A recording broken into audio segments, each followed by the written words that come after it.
صلاۃ و سلام علیک یا رسول اللہ صلی اللہ تعالی۔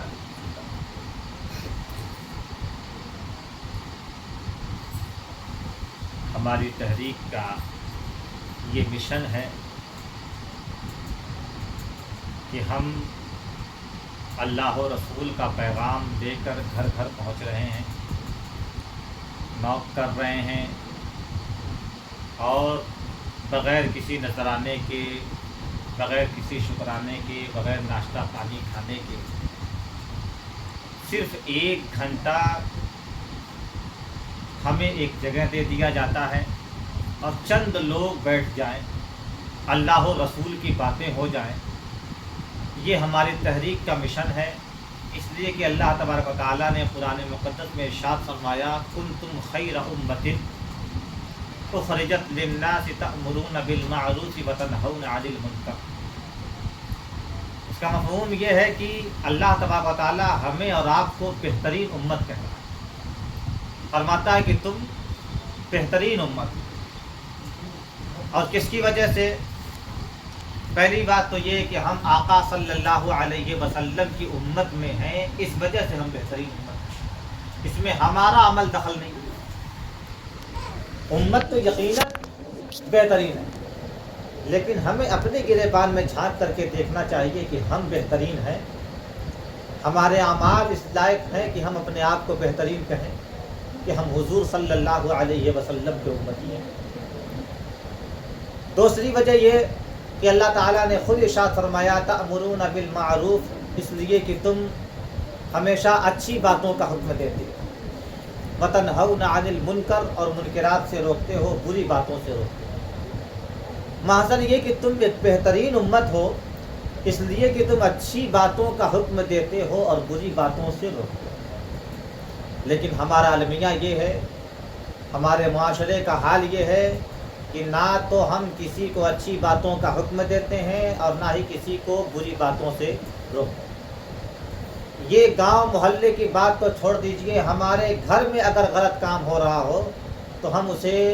روکنے کی جرت نہیں کر سکتے، اور نہ ہی کبھی ہمارا بیٹا سو رہا ہو، ہمیں یہ توفیق ہوتی ہے کہ نماز کا وقت ہو گیا ہے تو کم سے کم اپنے بچے کو جگا کر کے نماز کی طرف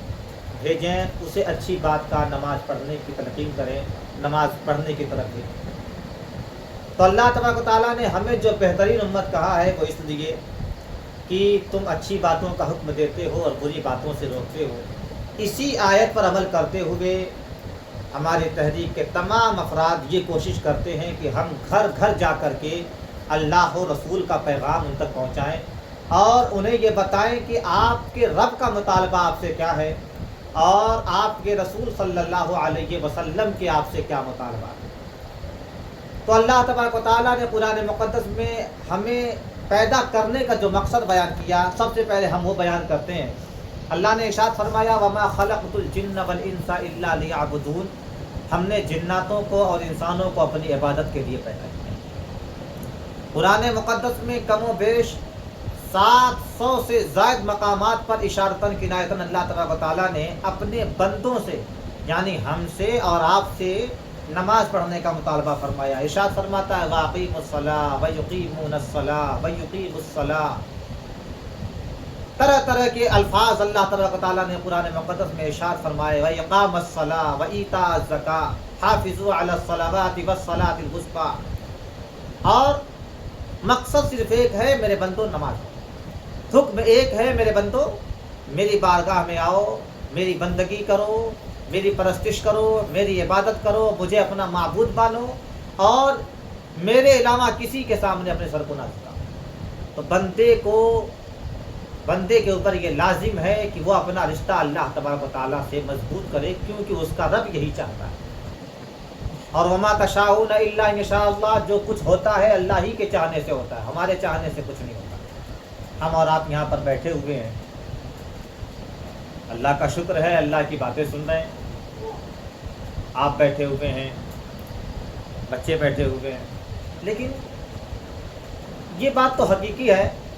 کہ کل آپ اس وقت بیٹھ کر کے اللہ اور رسول کی باتیں نہیں سن رہے ہوتے،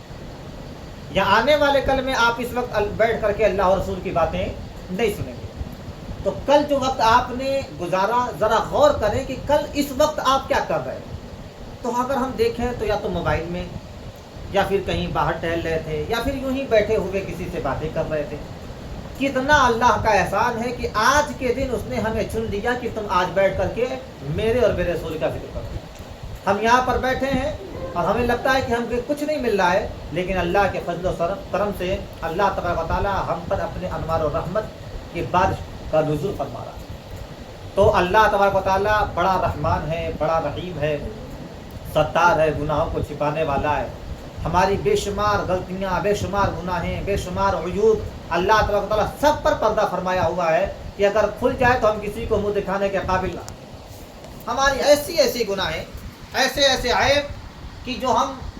بند کمرے میں کرتے ہیں، لوگوں سے چھپ کر کے کرتے ہیں، اگر اللہ تبارک و تعالیٰ انہیں لوگوں پر ظاہر کر دے تو میرا اپنا معاملہ یہ ہے کہ کسی کو منہ دکھانے کے قابل، کسی کو منہ دکھانے کے. آپ لوگ تو خیر اچھے لوگ ہیں، بھلے لوگ ہیں، لیکن میرا اپنا معاملہ یہ. کسی شاعر نے کہا ہے کہ میں اپنے ہی اعمال کا جائزہ لوں، نہیں ایک پل مسکرانے کے قابل.